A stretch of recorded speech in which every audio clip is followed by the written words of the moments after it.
Hello，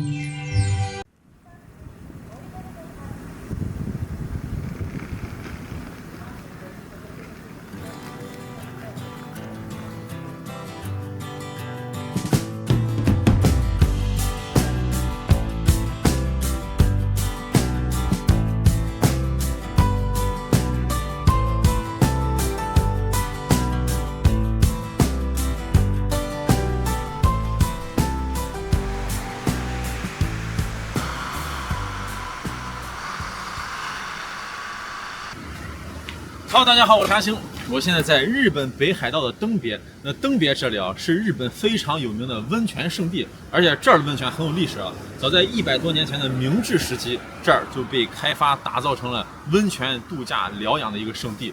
来了这儿就干一件事情就行了，就是泡温泉住酒店。这一条街上就这周围啊有很多家温泉酒店。那今天呢，咱来体验这家叫龙乃家，在当地啊是非常3个非常有名。而且他家呢不仅能泡温泉，还能品尝美食，怀石料理加泡温泉。走这儿。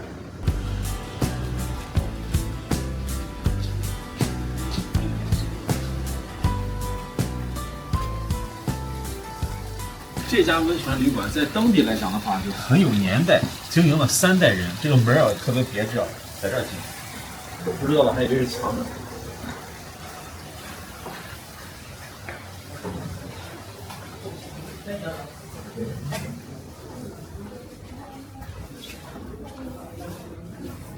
最有意思的是，进来之后就要从这儿脱鞋了，从这儿一直到大厅到你住宿，全部就是穿个袜子就行了。改踏，这叫改踏，咱叫木屐啊，咱叫木屐。就是你脱了鞋以后，你也可以穿这个出去。改踏，学的就是日语啊，木屐。但是啊，我踩上去，我感觉这不是改踏，也不是木屐，这是高跷，站都站不住了。哎呀，费劲啊！体验一下就行了啊！哎呀，得亏咱穿个完整的袜子，要穿个漏洞的袜子，那可就丢人了。啊，喜欢光脚的朋友啊，来这儿就舒服，随便走。进来也是很有日式风的，特别的漂亮。这还有个炕头，哇，到底是温泉啊，特别热乎。这在东北就算上了炕了。哎呀，暖和。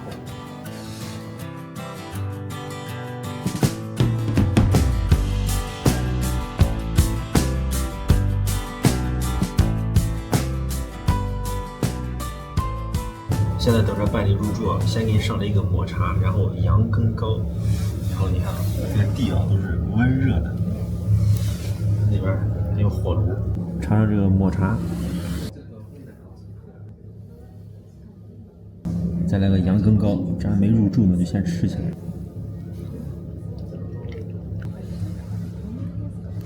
在这喝茶吃饭一定要轻拿轻放，这些瓶瓶罐罐的老值钱了。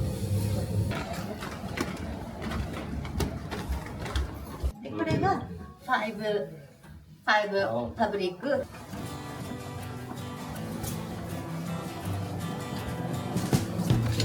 あとは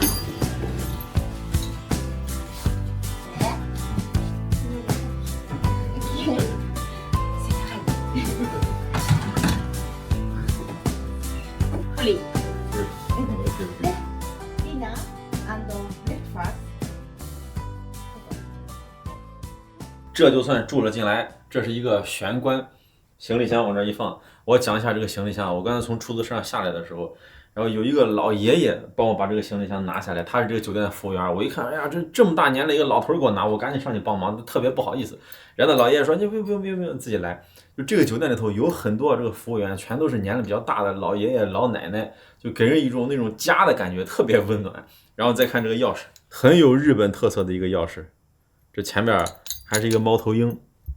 你看轮子多干净，人家一进来拿抹布把整个箱子外面全给擦干净了，因为有一些雪化了，那路上有一些泥什么的。这一进来，哇，感觉像走到了电影场景里头。它这个房子是 DW 房型，在整个酒店几十间房子里头，只有2间 DW 房型。这个 DW 房型啊就比较豪华，一个呢比较大，然后带院子，还有呢就是带私汤，在自己这个房间上出去就能泡汤。不行，我得先起来一会儿，这腿麻。哎呀。胯骨轴子疼。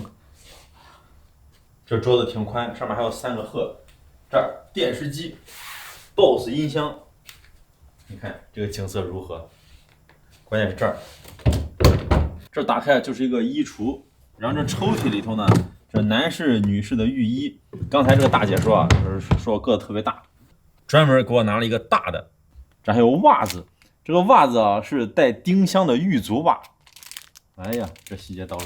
这还有洗澡用的这提篮，咱这是私汤是吧？咱不用提着出去啊，要不然你还真得给里边放点东西出去跑。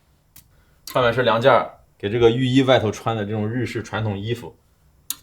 日本酒店啊标配的消臭除菌剂。这一处的小景很有意思啊，电话还有表都很复古。你看这电话，然后看这个，这是欢迎卡片，上面是欢迎你、祝福你。然后这是地狱谷的小鬼也提个篮子准备泡汤。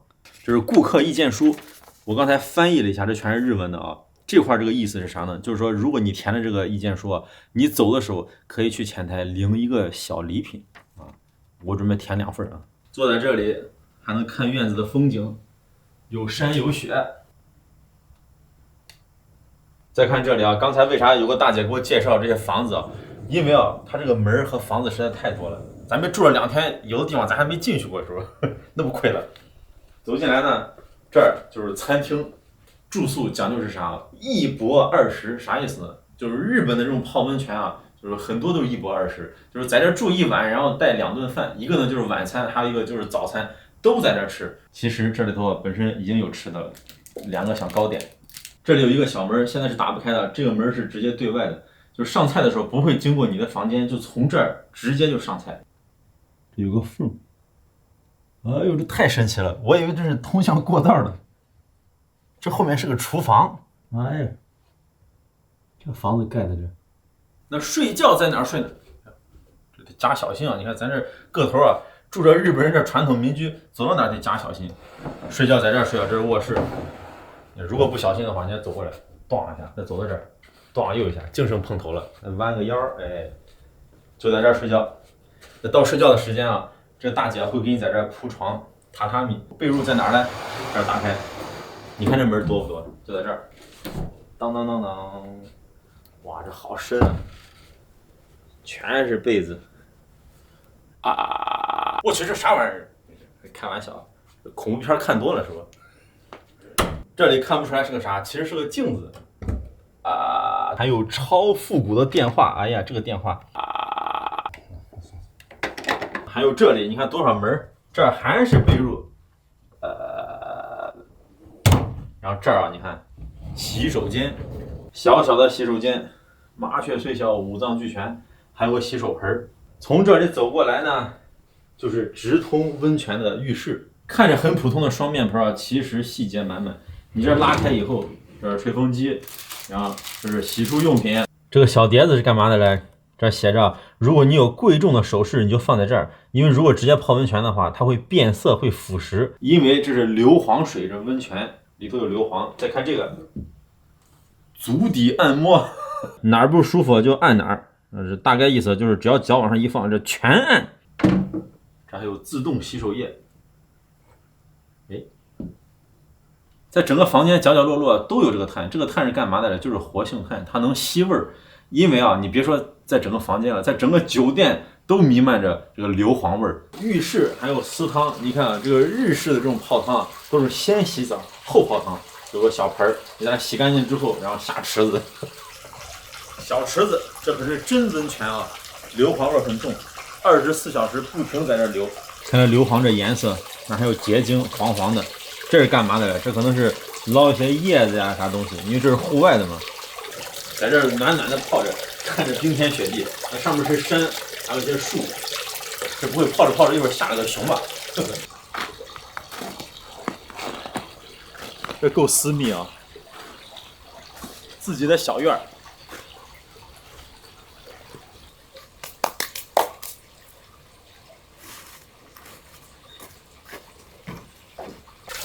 泡汤泡汤，哎呀，痛死我了！哎呀，好。搞错了，应该在这儿撒，这扶着。哎呀，这个水温可以啊，真正的硫磺温泉。啊，哦，对，哎呀，这是不能搓了。哎呀，舒服。你看，有的朋友就好奇了，说你泡温泉还要穿个背心儿啊？因为啊，这怕露点是吧？毕竟是拍视频的是吧？而且呢，你脱了你打个马赛克不好看。你不信你打马赛克是这样的，你看。哎呀，真得劲儿啊！据说登别的这个硫磺温泉啊，泡完对皮肤特别的好。日本这里啊，多火山，有火山它就有很多温泉，但是登别温泉呢，在日本啊都算是第一梯队的，非常有名。啊，这水真烫。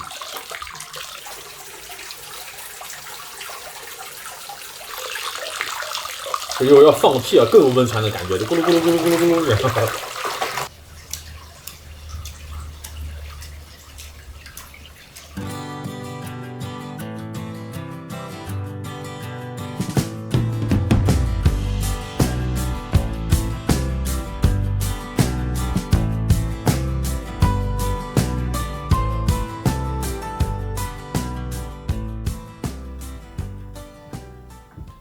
哇，东挖西挖，你挖不出啥，一挖一麻袋。看这还是分趾挖，为啥是分趾挖呢？就是方便挠痒痒呗。错了啊，是方便穿木屐。这么一穿啊，把这篮子一放，什么黑泽明电影武士，不用考虑了，你已经死了。还想啥？咱这再胖一点是吧？啊，相扑。哎呀，太有意思了。来到这儿，这穿衣服啊，咱也研究了啊，做了攻略。这一定是左襟在上，右襟在下，千万不能反过来。反过来以后呢，这是给已故的人，就往生的人穿的，是吧？这是有讲究的啊，不能穿错。哎，到了晚饭的时间了，咱就在这吃啊，吃啥？怀石料理。这个怀石料理啊，是日本3大料理之一啊。怀石料理、本善料理，还有呢就是会席料理。那这个怀石料理它是怎么来的呢？其实啊，它和日本的这个茶道还有关系。最早啊，是主人要请客人喝茶的时候，就担心啊，这个客人在喝茶之前是空腹的，就因为空腹喝茶，大家都知道对胃不好，所以呢，提前准备一些菜肴，就从这儿演变而来。这个怀石到底是啥意思呢？哎，这个名字啊，它有2个出处，2个解释。那一个呢，就是和这个佛教禅宗文化是有关系的。为啥？就是因为啊，在寺庙里头，这个僧人为了清心寡欲，就持斋念佛，他一天只吃2顿饭。那中间有时候这打坐，这肚子饿啊，饿得咕咕叫，怎么办呢？那有的僧人啊，就把这个石头烧热，然后呢裹一个毛巾儿，就放在胃这儿，就暖胃。然后暖胃啊，等到了吃饭的时候，他也不舍得把它取出来啊，就反正暖暖的，就怀着这个石头在这吃，这叫怀石料理。还有一个说法呢，就和中国老子的这个《道德经》有关系了。这《道德经》里头有句话是“是以圣人披褐怀玉”，这啥意思啊？就披褐，这个褐就是粗布衣服，怀玉就是怀里头揣了一个宝玉，就形容一个人啊，就穿的破衣烂衫的，但是呢，就怀了一个宝玉，就意思就是说，你看人的时候不要只看表面，你要看人家的内在，看到这个人的才华。那这个思想就和这个怀石料理啊是更加的契合，所以呢，就因此而来。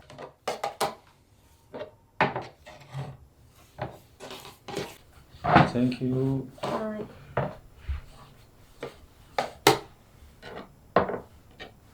好精致啊，特别的漂亮。これ酒。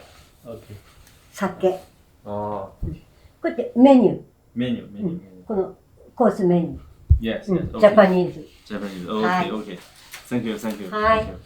吃这个怀石料理，它有一个顺序，有个菜单。你看这儿，从这边往这边是先腹、前菜、玉碗、这相腹等等等等，这样吃下来，整整一个流程。哇，这么多的菜。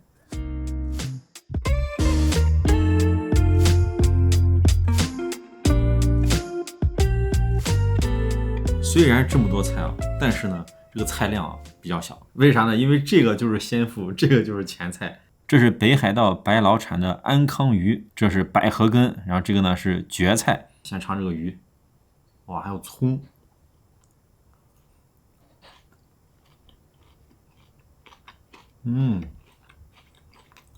口味不错。它这些菜都是比较清淡的，这些就是开胃菜，还有开胃酒是梅子酒，这有寿司，还有炸的东西。你看这东西啊，正经不正经，特别的精致。啊，这个笋好吃，很脆。刺身。哦，thank you。醤油ムース。这个就是鱼丸，打开看看，这是个汤，这是一块香菇，这个是芋头，这个呢看样子应该是鱼饼。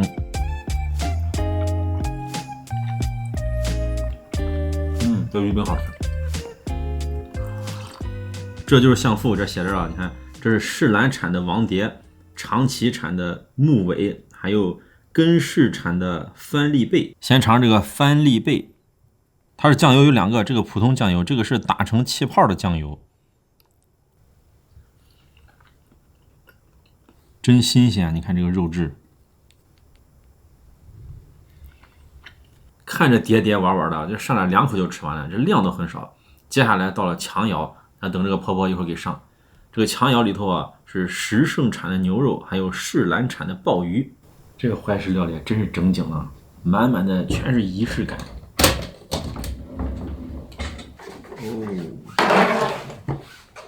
鲍鱼。あ、びっくりした。これポン酢。OK, thank you. これはポテト。Thank you. 哦，点火。石胜牛肉摆盘非常的精美，你看这颜色五颜六色的，这里头还有很多酱汁。这个牛肉的质感，你看石胜牛肉没得说。有一股奶香味儿。这里头是马铃薯饼，然后这个是菠菜汁儿。这个小火锅就可以吃了啊。这个讲究啊，白水里头一片昆布啊，就是海带就没了，啥味儿都没有。吃的就是鲜味儿，这个鲜味儿呢都在这儿嘞，这就是鲍鱼，非常薄，一片一片的。先把这葱放进去，提提味儿。一片一片涮。啊，这总共也没几片，这只能一片一片涮。直接蘸这个酱汁。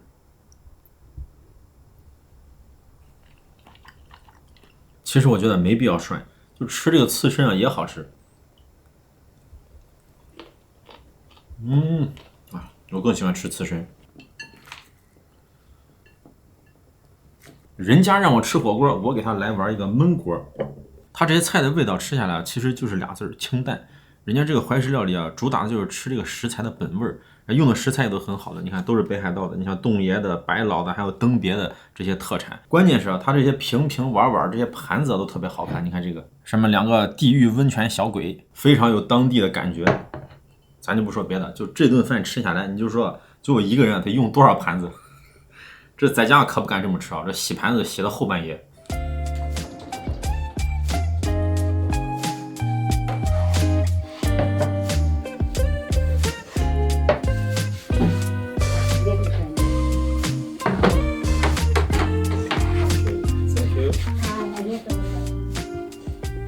这是2道一起上的，这是烧窑，这个是纸窑，河豚柚子花烧，然后这儿还有一个红薯。这个口味不错，它把这个柚子啊，这个汁儿在上面，味道可以啊，就是稍微烧的这个肉有点硬，不过可能这是人家这儿的做法。这个是纸窑，里头是根室帝王蟹，还有配的是柑橘果冻。把这个拿出来，底下还有黄瓜、菊花和魔芋。最值钱的这帝王蟹啊，就这么一点点。当然，这料理啊，吃的不是钱，吃的也不是味儿，吃的是啥？吃的是这个流水的过程。人家为了映衬这个季节，它里头的配饰啊，你看这是啥？松针，我都怀疑啊，这是这婆婆刚从这山上薅的，长长尖尖的松针。哎，这玩意儿好，这玩意儿能剔牙，你看能剔牙。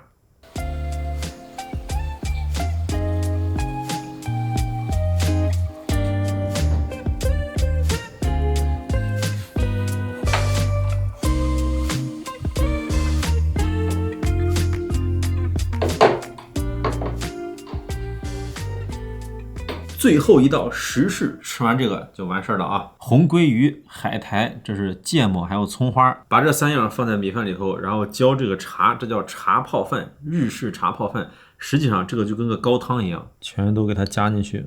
哇，这个肉不少。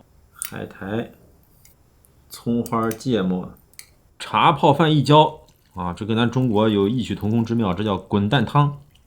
这个颜色看起来太棒了，你看这么多的颜色，这一口下去有茶味儿，有汤味儿，有芥末味儿，还有鱼。哎，这日本人真是会吃啊。哇，一言难尽，不是挺好吃的啊。不错，你当一个紫菜汤来喝还可以。这吃着吃乱了，这其实是2人份的，这3个小菜啊，这我把麝香的给吃了，你看全浇进去了。哎，这咋弄？拿来吧。饭后小浅碱，尝这个红薯干，透明的、闪晶晶的，这种特别漂亮。这个怀石料理整个吃下来呢，我的感觉就是小而精。你看啊，它每一样食材它不是很多，但是你吃完也饱了，而且吃的特别的慢。那吃的慢，我跟你说有助于减肥。你吃的快的人啊，就容易吃多了，是不是？同样的这种规格的宴席啊，和国内的来比较的话，你比如说这慈禧老佛爷是爱吃的这个9品十三花啊，或者是这个洛阳水系啊，每一个菜拿出来，我感觉啊，吃完你都能扶着墙出去。一个是大，一个是小，一个是实在，一个是精致。冰淇淋，哎，我突然想，这还有吃的呢。温泉小馒头，从餐厅走过来吃饱饱，咱就可以睡觉觉啊，和这个喂猪啊、养猪是一个流程啊。看床铺都给你铺好了，日式榻榻米。哎呦，这也太硬了，这没有席梦思舒服啊！不过我得赶紧睡了，得赶紧消化。这睡醒了还有一顿早餐呢。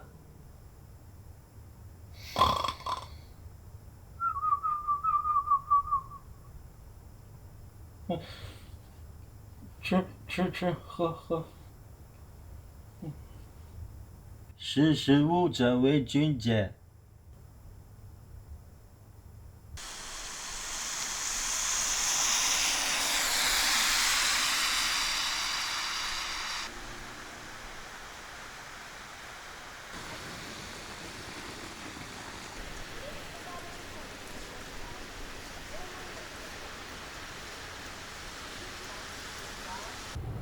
一大早起床呢，过个马路啊，酒店对面就是这儿泉源公园，然后再往上走就是地狱谷。这泉源公园的小狗挺可爱的，你看啊，光个身子不怕冷。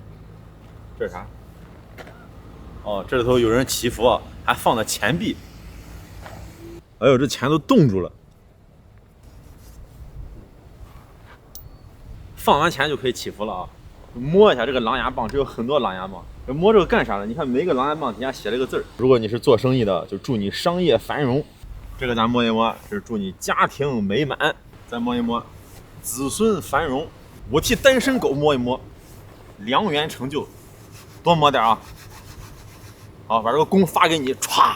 这个立身出世，金运上升，无病无灾。祝小朋友学业成就啊！多摸一摸，把这个弓发给你。人家这个是金木水火土，是特别讲究。你看玩的还是咱老祖宗的易经八卦。这个泉源公园的这个泉眼啊，是间歇性的，每3个小时喷一次，喷的特别的高。你看站在这儿，这个热气。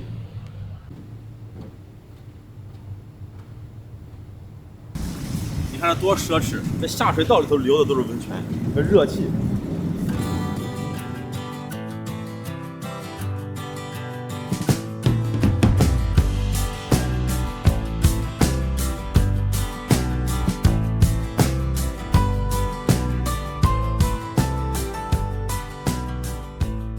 这条街呢叫做温泉街，在温泉街上有一个研磨堂，这个研磨堂啊里头供奉的其实啊就是阎王。据说啊，这每隔一段时间，这个阎王呢就会变脸，变完脸之后就这样哇哇哇哇说一大堆话，就对人的一种审判。咱在这等着，看他啥时候变。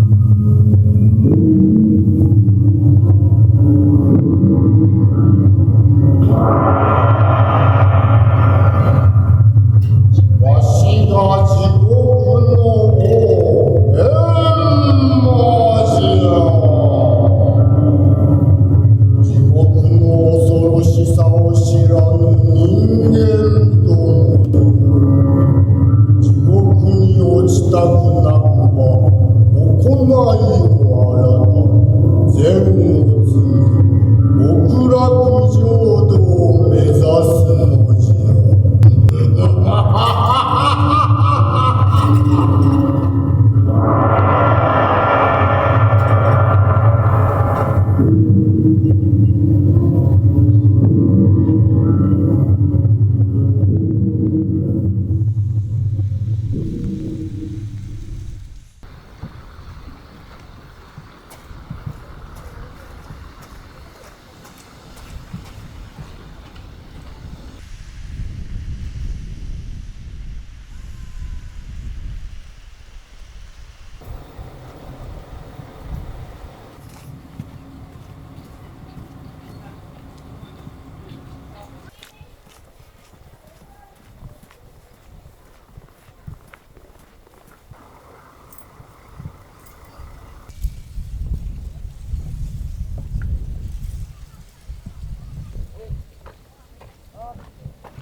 登别地狱谷，这个地狱谷呢是形成于10000年以前，是由于火山喷发之后形成的这个山谷。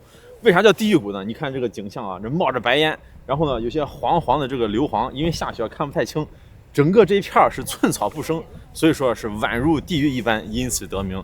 这儿也是有登别最大的这个泉源。当地有一种说法是，如果把这个山谷里所有的泉眼都堵住，用不了多长时间啊，也就1年的时光。整个这个火山就要喷发了，好家伙，听着太吓人了。所以啊，当地认为啊，这里的泉源、这里的泉水啊，是大自然对人类的一种馈赠。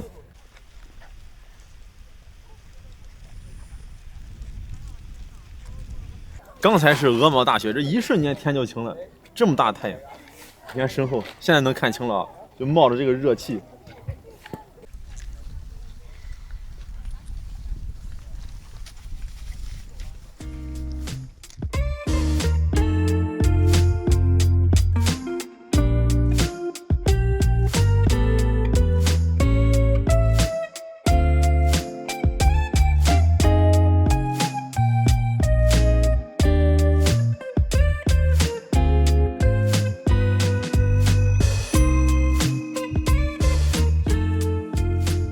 从冰天雪地的地狱谷回来呢，热热的早餐就上齐了，7碟子8碗，7碟子8碗里头，我最喜欢这个小小的雪人儿，就是筷子架放筷子的。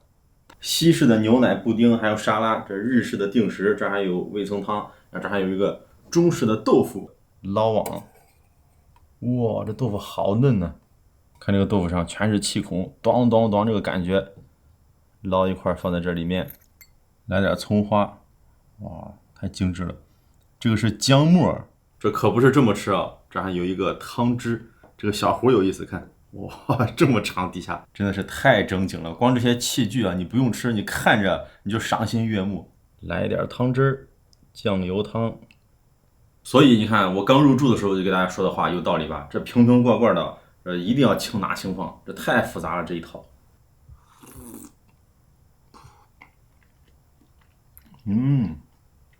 哇，这就是跟豆腐脑一样，非常滑嫩。关键是它这个汤汁啊，也像豆腐脑。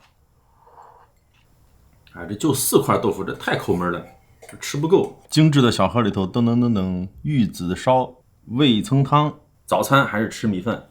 哇，看这个玉子烧，一层一层的。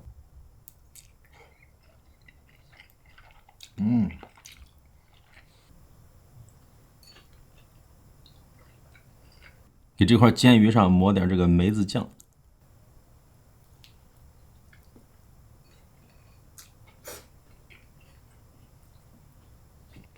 米饭特别的好吃，这日本人啊就很讲究这个米饭的质感。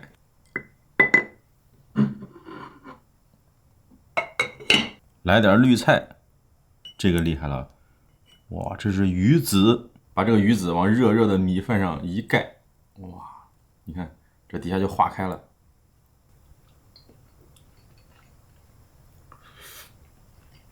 这鱼子挺咸。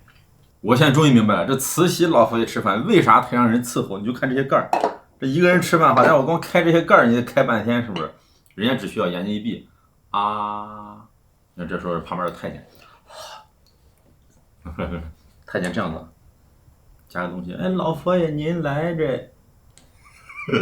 哎呀，在这里头住，我感觉啊，整个房子包括吃饭的环节，就是一个大型的过家家，大型过家家现场。一会儿把这个门开一开，把这个柜子动一动。